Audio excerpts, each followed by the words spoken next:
Hi, everyone, and welcome to our series of AutoML, tinyML, AutoML deep dive tutorials. Today, we're doing a deep dive with GreenWaves. So as usual, let me just do a little bit of introduction first. As always, thanks to all of our tinyML strategic partners for supporting the tinyML organization, helping grow this market.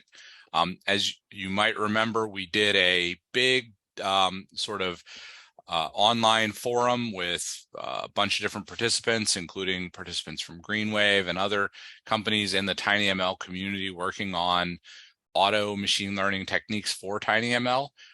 These deep dive series are giving everyone a chance to get deeper into their individual products. In that session in early June, we spent, I think, 3 minutes demoing each product, which is not enough time to really show what's going on. So all these sessions are to give us a little bit of a deeper idea what's going on.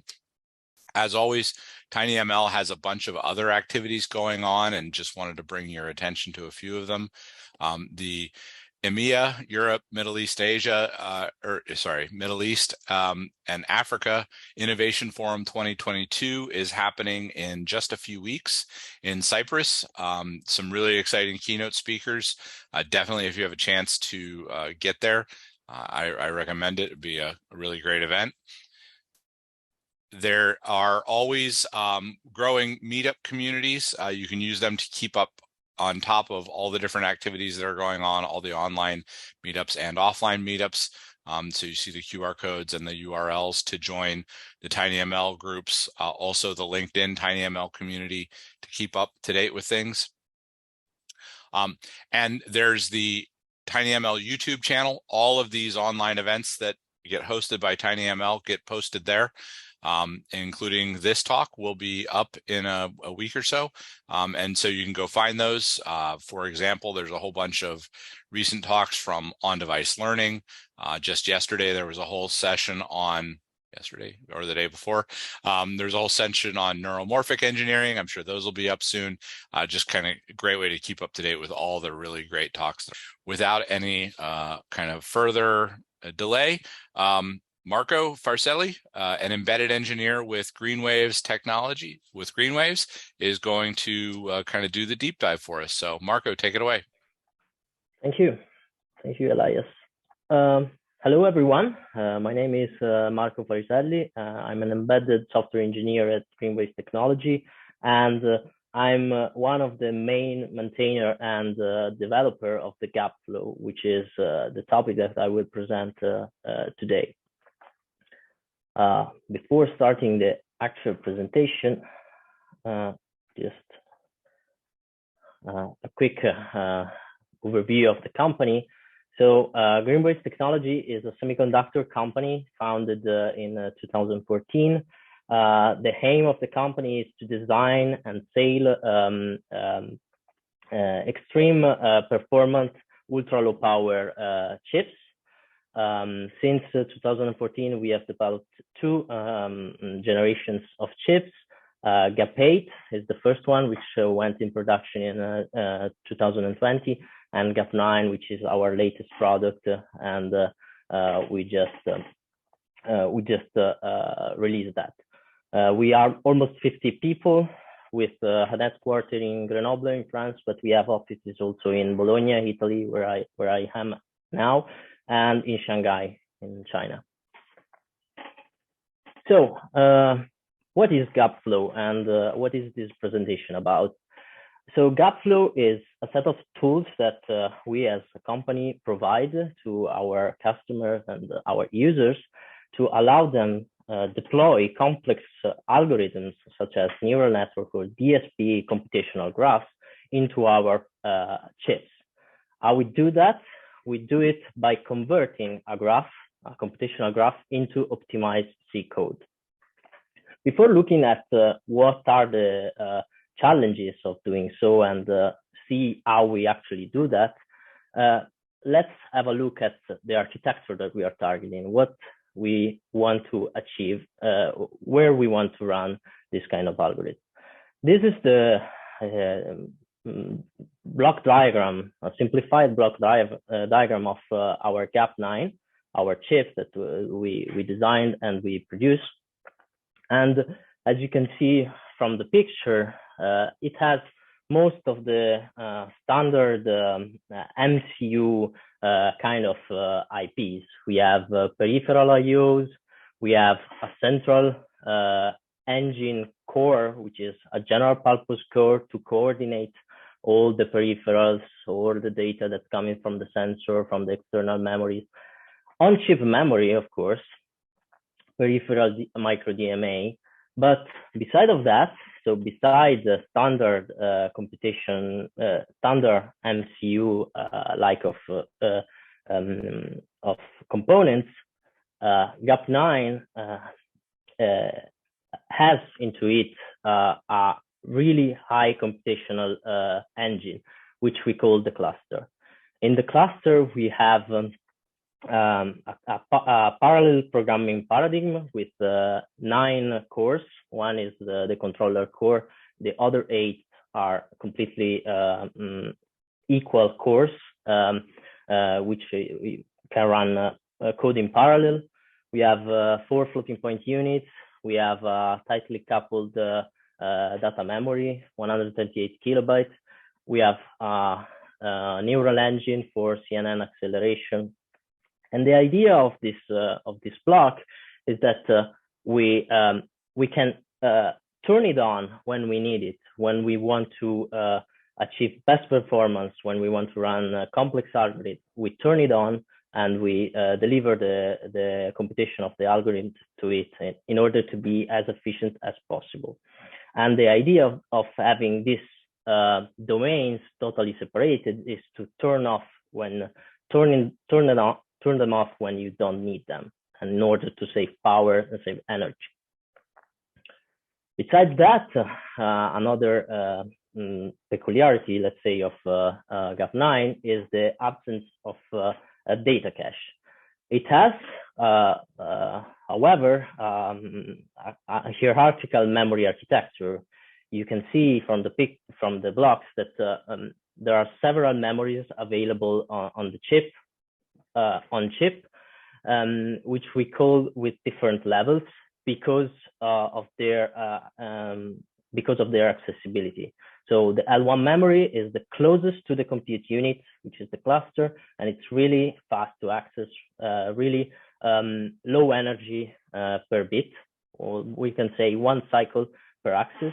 When we go to L2 memory SRAM, we are about 10 to 100 cycles per access. And when we go L3, both on chip or off chip, we are about 100 and 1000 cycles per access. So you can already see that in order to be efficient, the data must be brought into the closest memory as possible. And since we have no data cache, we need to do it manually. And that's how the GAPflow helps you. But it will become clearer later on. Besides that, we have 2 DMAs that helps us doing this job because they can work in the background to move data from L2 to L1, and the peripheral micro DMA can move data from L3 to L2 while the computation is running. Finally, as already mentioned, there is an heterogeneous compute unit computing units. We have different kind of compute units in the same chip. We have standard general purpose RISC-V cores, okay, but we have also FPUs, we have neural network engines, we have specialized IPs to run specific tasks, like SFU is our smart filtering unit for low latency time domain DSP. So specific hardware for specific problems. So when you try to port neural network, you need to know what is your target and you need to know what you have underneath. So what we need to achieve with the GAPflow? First of all, we need to optimize our graph. And we do it with 2 steps, with static topology optimization to minimize the number of operations and memory overhead, and with quantization. Quantization is really important to reduce the memory usage and also to enable integer-only arithmetic. which is very important when you target constrained devices such as MCUs. Then the second thing that we need to know is our solution going to be good? Is the quantized model that I've just provided good for my application? We need to validate the numeric precision of the found solution. And eventually, we need to automatically generate the code that will run on the real platform. So map all those operations on the optimizer software library of GAP9 with optimal memory management. And I will go through it during this presentation. The GAPflow so to put the GAPflow in a complete, machine learning deployment pipeline, where does it stand? It's if we have data collection at the beginning, we design our model through high-level deep learning frameworks such as TensorFlow, Keras, Pytorch, whatever. Then we can extract an inference-only graph, taking rid of all the operation that we don't need from the training. And here it comes the GAPflow to further optimize this inference-only graph in order to be as efficient as possible into GAP. So if we look closer to it, how it is component, what are its components? So the first component of the GAPflow is called NN-tool, and it is actually the front end of your of the GAPflow. It allows you to do static topology optimizations, such as node fusion. You probably, a lot of you might have heard it, and we will see it in action in a few minutes. It is responsible for the quantization and is responsible to generate the intermediate representation of the graph that is used by the second part of the GAPflow, which is the autotiler.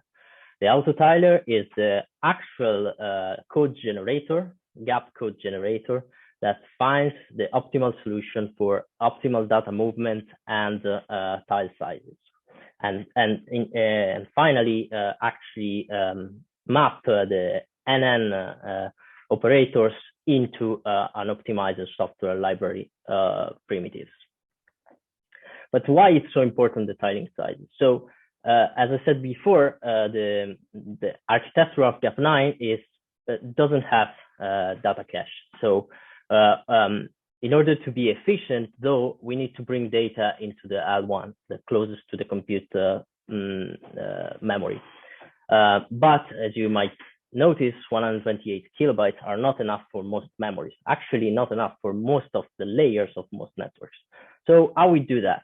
If we think about a convolutional layer that takes inputs and parameters and we store them into our SRAM where they can fit, or L3 flash, for example, the autotiler finds the optimal ways to split into pieces those tensors, bring them into the L1 when they are needed, compute the convolution into the compute cluster, and write the results back.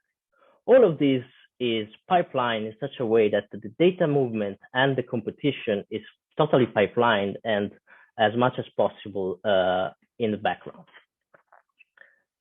So this is the kind of overview that I want to give you before going into the actual hands-on and look at the code. Everything that I presented you in the GAPflow is totally controllable by a Python scripting. And here I prepared a simple object detection application running through Python notebook. So here I took an SST MobileNet V1 from TensorFlow Model Zoo. It's a TFLite model, quantized in TFLite and exported in TFLite format. So the first thing that we do is to import the graph into our NN tool, our front end. And then, as you might see here, I'm drawing the graph, and it's exactly the same topology as the original model. So we have the convolutions, we have the activations, and all the concatenation of operations that are in the original model. Then, first thing that we do is, as I said, static topology optimization. with static topology optimization, what we are aiming and why we do that. So when we have several consecutive operations, you might have this data movement that brings data from L2 to L1, then back to L2, and then back to L1. And all these data movements are highly inefficient because you are bringing back and forth data that can actually reside in L1 to be computed. So in our software library primitives, we have several combination of fused operators. So what NNTool does is to discover this kind of patterns and fuse them together into single nodes. So as you can see now, most of the activation that here were ReLU activation has been fused with the previous convolution. And this saves you a lot of data movement and saves you a lot of energy and latency. Okay, once we have done our static optimizations, we want to quantize the model. Want to quantize it because of the reason I explained before. So we want to compress the memory footprint, and we want to leverage integer-only arithmetic. So what is the quantization? But basically, the quantization is just mapping a real range into a quantized set of numbers, right? So if we take the most general linear quantization formula, it can be summarized with this affine transformation, where we represent R as our real values and Q as our quantized values. And when we want to quantize our network, what we actually need is just the parameters S and Z, which are defined by the min and the maximum values that the tensor that the tensor can reach during the execution of the model. According to the type of hardware that we are targeting, we can support different kind of quantization schemes and affine transformation. We support 16 bits, we support 8 bits with the 8 cores. When you use the accelerator, we support actually 2 to 8 bits quantization and 8 bits and 16 bits for the activations and 2 to 8 bits for the weights. And we do support also float 16 quantization with vectorized operation as well. So you can leverage SIMD structure even in float execution. But to do the quantization, actually, as we have seen here, we need to collect the minimum and maximum ranges of all the tensors that are involved during the inference of a network. To do that, we can collect the statistic directly from the TFLite. The TFLite quantized model has nothing but the statistic of all the tensors inside it, and we can quantize it through those statistics, or we can even recalibrate our model and recollect all the statistics inside NNTool, thanks to the fact that NNTool has an engine inside that can run inference in full precision of your model. And here's what I do here. And more than that, we can even select tensor-wise the quantization that we want to apply to the single layer that we want to change. For example, if here we see that layer 3 is a problem for our accuracy, we can bring it to float and directly mixing integer and float execution in the same graph. And if I show here the model, you can see that as being quantized, for example, with unsigned 8-bit values for the activation with range between 0 and 6, for example, and so on and so forth.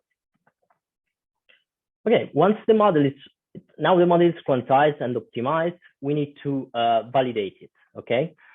NNTool, as I said, has an engine to run the model that's underneath, both in full precision with quantized faults, of course, and in quantized precision with bit accurate values with respect to the actual board. And here we are seeing it, running it both in float and quantized mode. And once we have run it, we can compare however we want, the quantized execution with the float execution. We might see here, you can see the signal to noise ratio of all the layers. You can see here, for example, I can show you, the actual bounding boxes that the full precision model is predicting, the quantized model is predicting, and so on and so forth. You can do whatever you want.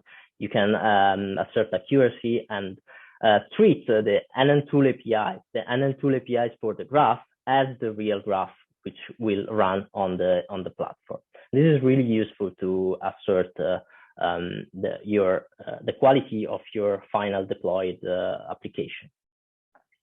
And finally, you can even run the model on the real target. So here, what we do, and I will run it, and then I will show you directly the results because it will take some time. What is going on underneath this function is that the NN tool will generate a real folder here with a template project with just your model coded and run it over input tensors that you provide. And then we'll get back with the performances of the model. So if we skip here where I have the final results, you can see that you can actually see the performance of each layer of the model, and you can see how it performed from a performance point of view, how many cycles it takes to execute every layer, which are the bottlenecks of your model, where you can optimize, and so on. All of that through a Python API structure. And if you go in the code itself, you can directly see what is going on. So first of all these files are generated by the Python script that I showed you. And in particular, this one is the intermediate representation that I've talked about before, which is fed to the autotiler. So the second part of the GAPflow to generate actual C code. And the C code, just want to show you a brief thing. It's here. It's basically C code, totally readable, as you can see from human readable, let's say, code, where basically you can see the for loops of the iteration over the tiles of the single layer, and the layer are glued together, so you can run all of them together. So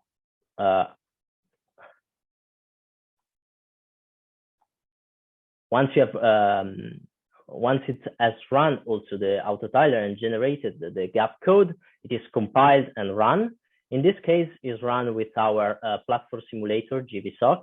It's with our SDK, we provide also software that emulates functionally exactly the same code that you will run on the real hardware, and give you 90% accurate cycle count with respect to the real hardware. So you can use it to, profile your application, etc.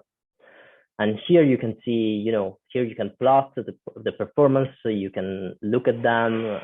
Here I printed them, and you can even load back the results and check that they are actually the same. And here you can see that the SNR between the NN tool quantized execution and the target run, it's infinite, which means that the results that you have run in NN tool, it's exactly the same as the target. So the accuracy that you collected in Python with NN tool, it's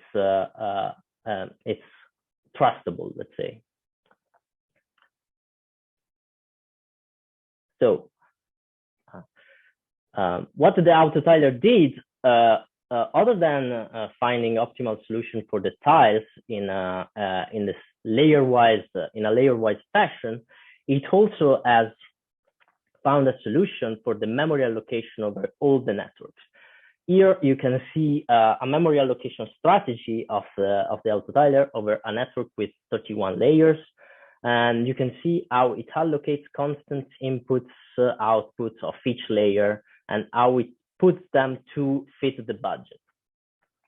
The green blocks are constant tensor, like weights and biases. The red ones are, input and output, dynamic tensors, and the blue ones are buffer tensor. The buffer tensors are those temporary tensors that are used to do double or triple buffering. So here, for example, we had a constant that couldn't fit the budget, so has been brought to the higher level, L3 memory, and used L2 just as a buffer to bring it into the L1. And this tool is totally flexible. So even though we have 1.5 megabytes of L2 SRAM, you can reduce the budget to give, I don't know, have another application or doing other stuff with the rest of the memory. And of course, this solution could not fit anymore your constraint. So the autotiler, what it will do is to find another solution that, of course, will use more buffer tensors. So whatever cannot fit anymore, the constraint will be brought to a higher memory level, but still can find a solution and can give you the flexibility to choose the best for your scenario. If you want to try our tools, they are available. We have a lot of applications that we released in our NN menu, and this presentation was just a brief review of the tools, but you can have a deeper look. We did some interesting applications, complex application, and in this kind of devices. A few years ago, we ported a license plate recognition system where you have multiple levels of NN-based application. The first one was a detector, which from the image take the position of the license plate. From the license plate, we recognize all the letters with another network. So we have multi-NN application. We have recently published a paper with the tiny denoiser. It's really a DSP-NN mixed precision denoiser where we mix floating point and in-tate execution in order to meet both accuracy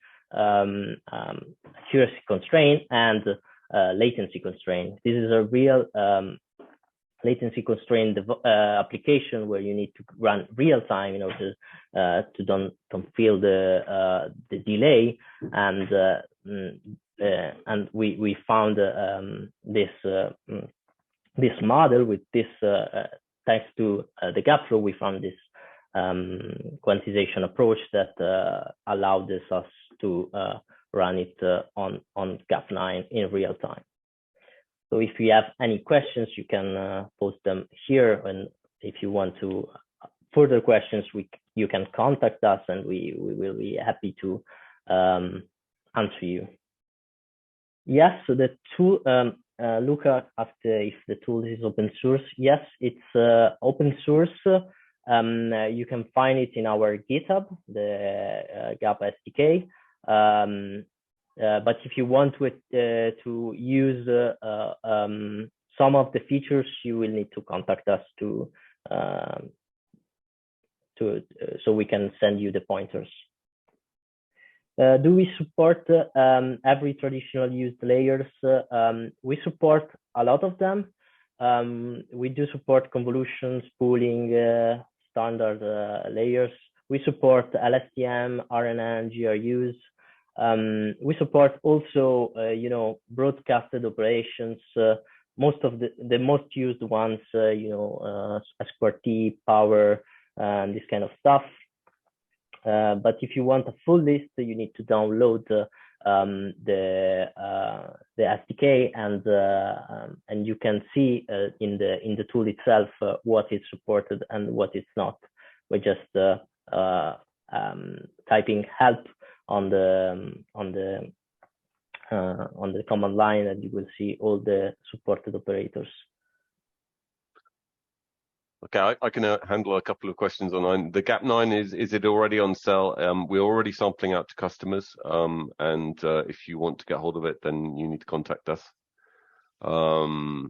And some numbers about inference speed and accuracy of different quantization methods.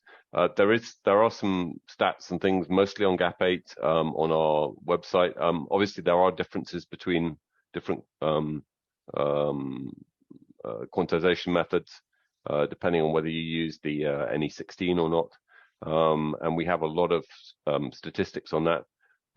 We will be sharing some results soon from one of the public benchmarks. But if you want to get more details, please contact us. Will the toolkit be open source? Yes, it is open source. Apart the autotiler, everything else is open source from the GAPflow point of view. No, there is not a publication linked directly to the autotiler. It has been used in several publications, let's say. Several models have used it, and then we made a publication, but no, it's not.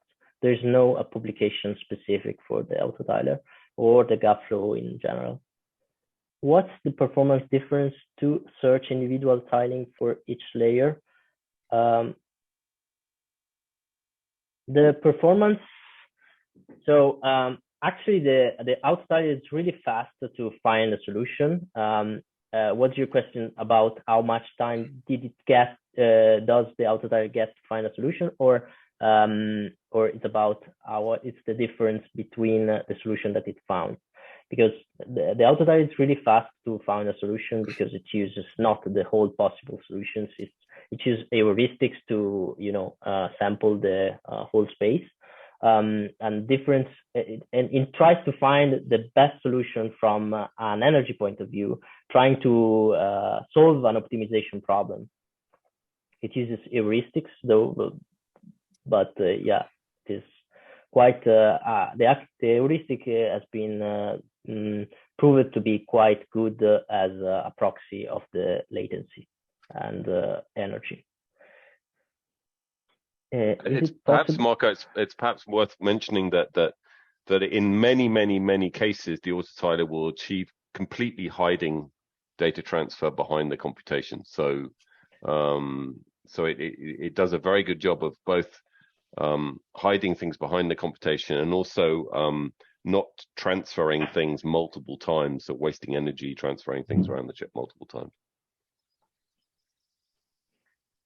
Is it possible to use the autotiler with custom computational kernels? Yes. There is a document in our SDK that explains you how to use the autotiler for totally custom computational kernels. You need to understand how it works and how it has been coded. So, but yes, that part is totally open source, and you can look at it. It's quite documented, so you can try to use it as with whatever custom operation you need. Because in the end, it's a geometrical optimization solver. So it doesn't matter really if it's convolution, if it's a matrix multiplication, if it's a matrix addition, or it's whatever operation that you might think of. The important thing that is the pattern can be coded in a way that it can understand what you're trying to do and how the data should move across the memory hierarchy. Could you elaborate more on the generated C code? Is it something like the output of TFLite for microcontrollers, or it is different?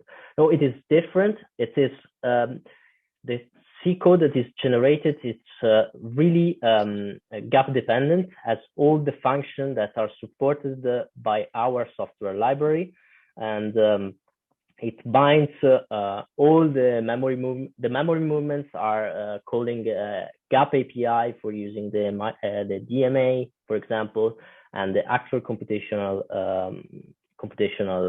bits of the C code is directly targeting the hardware of GAP9. So they are GAP9 functions.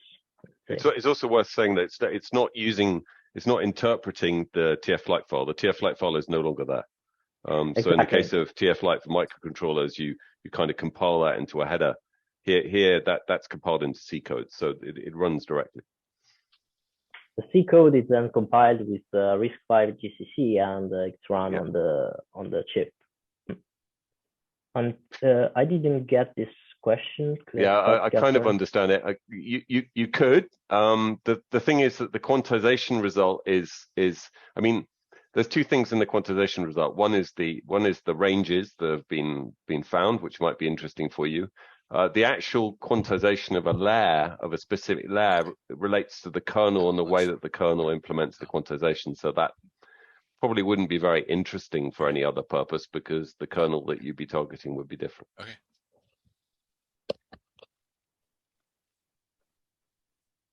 Do you want to do the second one? The principle is that you provide an uncoded kernel that works on buffer entirely in one, and the autotiler generates the tiling code to handle larger buffer. Exactly, that's exactly the point. So, and in the end, we want to generate kernels. We wrote kernels that are extremely efficient to work with data in L1 with our hardware, and the autotiler just takes those kernels, those computational kernels, and put them in between the buffer movements that bring data into L1. It's worth probably adding that we also actually in NNTool use dynamic code generation. So we dynamically generate some kernels. So when we don't actually have a kernel usually for element-wise operations, we actually generate that dynamically with the tiling strategy for it, with the model for it, which allows the autotiler to generate the tiling strategy. Okay, awesome. Well, thanks very much, Marco and Martin. That was a great presentation and great Q&A. Any last thoughts while I share the closing slides here for the session? Is there a way to force the autotiler to put kernels in a specific memory? Well, the kernels always work in L1. The autotiler assumes that the kernels always work in L1, but you can force the autotiler to put some of the home location, let's say, of some of the inputs of the kernels can be forced from NNTool and from the intermediate representation of the autotiler. You can force, for example, the weight of layer X can be forced to be in L3 rather than L2 or whatever you want. But no, and even in multiple areas as well, you could force them, one to be in a certain piece of memory, another to be in another piece of memory. Sort of flexibility on each of the inputs of each layer, let's say input output of each layer. But no, the kernels right now, we support only kernels that work with data in L1. We're working on kernels that work with data also in other places, but for now, no. Great. And thanks to the whole audience for all the great questions as well. So as always, we got to thank all of our sponsors. I'm going to kind of go through all of their slides here for tinyML. And as I mentioned at the beginning, please do tell your friends and coworkers, go take a look at this on YouTube and YouTube tinyML to see this talk and all the other deep dives and a lot of the other tinyML events. Lots of great information for all of us trying to bring tinyML to reality. So thanks very much for joining us again in this latest of the tinyML auto machine learning deep dives. And there's more coming up soon. So make sure and check back at tinyml.org for more details. Thanks very much. Have a great day.